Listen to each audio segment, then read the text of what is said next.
स्कूलों के 100 मीटर के दायरे में नहीं बिकना चाहिए नशे का सामान। शासन के बाद भी अधिकारी नहीं करा पा रहे पालन। स्कूल कॉलेज में पढ़ने वाले बच्चों में लग रही व्यसनों की लत।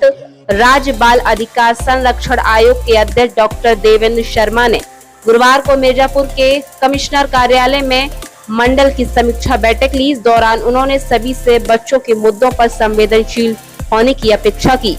उन्होंने समाज में फैली कुप्रथाओं, नशा, बाल विवाह, बाल श्रम, बाल भिक्षाटन, बाल यौन शोषण जैसे मुद्दों पर लगातार कार्य करने की जरूरत बताया।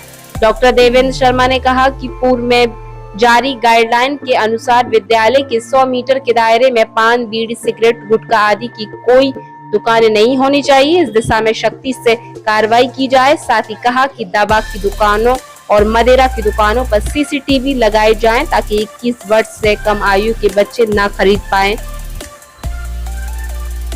देखिए रिपोर्ट मिर्जापुर से मोहम्मद सिराज के साथ। जो समीक्षा आज हमने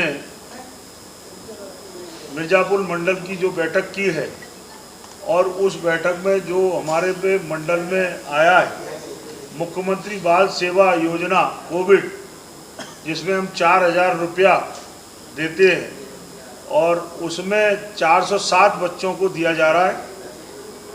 मुख्यमंत्री बाल सामान्य योजना 1 मार्च 2020 के बाद जिन बच्चों के माँ या पिता किसी कारणवश बीमारी से चले गए हों, ऐसे बच्चों को हम 2,500 रुपया दे रहे हैं। ऐसे बच्चों को 1,595 बच्चों को हम 2,500 रुपया दे रहे हैं। स्पॉन्सरशिप योजना हमने कहा था भिक्षा से शिक्षा की ओर, यानी जो बच्चे भिक्षावृत्ति में रेस्क्यू होते हैं उन बच्चों को और जो बाल श्रम में रेस्क्यू होते हैं ऐसे बच्चों को स्पॉन्सरशिप योजना से जोड़ा गया है। 823 बच्चों को हम 4,000 रुपया उनके पढ़ने के लिए दे रहे हैं। मुख्यमंत्री कन्या सुमंगल योजना, ये मुख्यमंत्री कन्या सुमंगल योजना हमारे देश के गौरव प्रधानमंत्री जी का जो स्वप्न है, बेटी बचाओ बेटी पढ़ाओ का जो स्वप्न है उसको साकार करने का काम सरकार कर रही है। और पहले 15,000 रुपया दिया जाता था। मैं मुख्यमंत्री को धन्यवाद दूंगा कि पिछले रक्षाबंधन पर इस वर्ष में 25,000 रुपया 6 बार में बेटी को जन्म से लेकर 18 वर्ष तक की उम्र तक दिया जाएगा। बाल विवाह योजना, बाल विवाह नहीं होना चाहिए। हमने ताकीद किया कि 2025 तक हम उत्तर प्रदेश को बाल विवाह मुक्त उत्तर प्रदेश बनाने की ओर हमारा लक्ष्य है।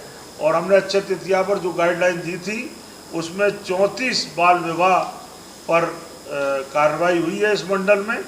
और निराश्रित विधवा पेंशन योजना 1,23,355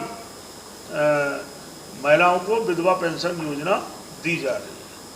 सर, बैठक में क्या कमियां मिली किसी विभाग का और क्या उसके लिए निर्देश दिए? कोई कमी मिली? हमने अधिकारियों को निर्देशित किया है कि सरकार की जो योजनाएं उनका सीधा लाभ जनता के बीच में पहुंचना चाहिए और जो पात्र व्यक्ति हैं उनको ये लाभ मिले। और दूसरा, आरटी के तहत हमने संज्ञान लिया है, क्योंकि हमने ये कहा कि यहाँ पर अभी ऐसे भी विद्यालय हैं जो जिनका पोर्टल पर नहीं है और ऐसे विद्यालयों के लिए निर्देशित किया है कि जिनका यूडास नंबर है पोर्टल पर नहीं है, ऐसे विद्यालयों के खिलाफ कार्रवाई कड़ी कार्रवाई होनी चाहिए, क्योंकि गरीब बच्चों को एडमिशन उनको देना चाहिए और उनको पोर्टल पर अपना प्रस्तुत करना चाहिए और यूडास नंबर के साथ विद्यालयों को, ऐसे विद्यालयों को चिन्हित करके कार्रवाई होगी। सर, सीसीटीवी विभाग की है, कहाँ पर सीसीटीवी लगेगा और किस लिए लगेगा? नारकोटिक्स विभाग और राज्य बाल अधिकार संरक्षण आयोग उत्तर प्रदेश दोनों का ज्वाइंट एक्शन प्लान है एक युद्ध नशे के विरुद्ध। उसके लिए हमने गाइडलाइन दी है। विद्यालय के सराउंडिंग 100 मीटर तक कोई भी पान, बीड़ी, सिगरेट, गुटखा की दुकान नहीं होनी चाहिए। सिगरेट को बैन किया है, हुक्का बार को भी बैन किया है। और हमने प्रहरी क्लब बनाने की बात कही है। कक्षा 6 से लेकर चाहे इंजीनियरिंग कॉलेज हो, चाहे डिग्री कॉलेज हो, चाहे मेडिकल शॉप्स हों, वहाँ पर प्रहरी क्लब बनाए जाएं। क्लास टीचर अध्यक्ष होगा, 5-6 विद्यार्थी उसके सदस्य होंगे। 15 दिन बाद वो प्रहरी क्लब के सदस्य इस बात की चर्चा करेंगे कि हमारी क्लास में कोई बच्चा गलत रास्ते पर तो नहीं जा रहा। उसकी एक बुक भी बनाई जाए, कॉपी बनाई जाएगी।